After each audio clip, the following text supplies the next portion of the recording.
జిల్లాలో ఉన్నటువంటి పర్వాడ ఫార్మాసిటీ లూపిన్ ఫార్మాలో 5గురికి అస్వస్థకు గురైనట్లు, మరో కార్మికుడు తీవ్రంగా అస్వస్థకు గురైనట్టు 6గురు కార్మికుడిని విశాఖపట్నంలో ఉన్నటువంటి కిమ్స్ ఐకాన్ కి తరలించారు.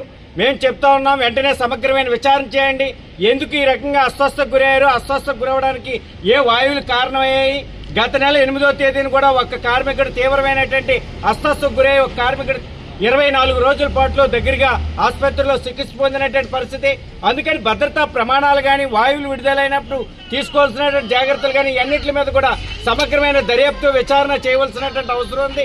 ఇప్పటికే డిప్యూటీ ఇన్స్పెక్టర్ ఆఫ్ ఫ్యాక్టరీ ఒకవైపు విచారణ చేస్తున్నాడు, మరోవైపు ఏదైతే డిఎస్పీ ఉన్నారో, సిఐ ఉన్నారో, అలాగే రెవెన్యూ అధికారులు వీళ్ళందరూ కూడా ఇప్పుడే పరిశ్రమకు వచ్చినటువంటి పరిస్థితి. అందుకని మేము చెప్తా ఉన్నాం, గతంలో కూడా పరిశ్రమ యాజమాన్యం వచ్చేటువంటి వైఖరి తీసుకుంది. ఇప్పుడు కూడా తెల్లవారి 3:30 గంటలకి ప్రమాదం జరిగితే జిల్లా కలెక్టర్కి రిపోర్ట్ చేయడంలో నిర్లక్ష్యంగా వ్యవహరించారు. అందుకని అధికారులు సమాచారాన్ని గోప్యంగా ఉంచేటువంటి పని కొంతమంది అధికారులు చేస్తా ఉన్నారు. అలాగే పరిశ్రమ యాజమాన్యం మాత్రం పూర్తిగా కార్మికుల యొక్క ప్రాణాలతో చెలగాటమాడుతూ ఉంది. లుపిన్ ఫార్మాలో గతంలో జరిగినటువంటి ప్రమాదాన్ని కూడా యాజమాన్యం దాచివేయాలని చూసింది.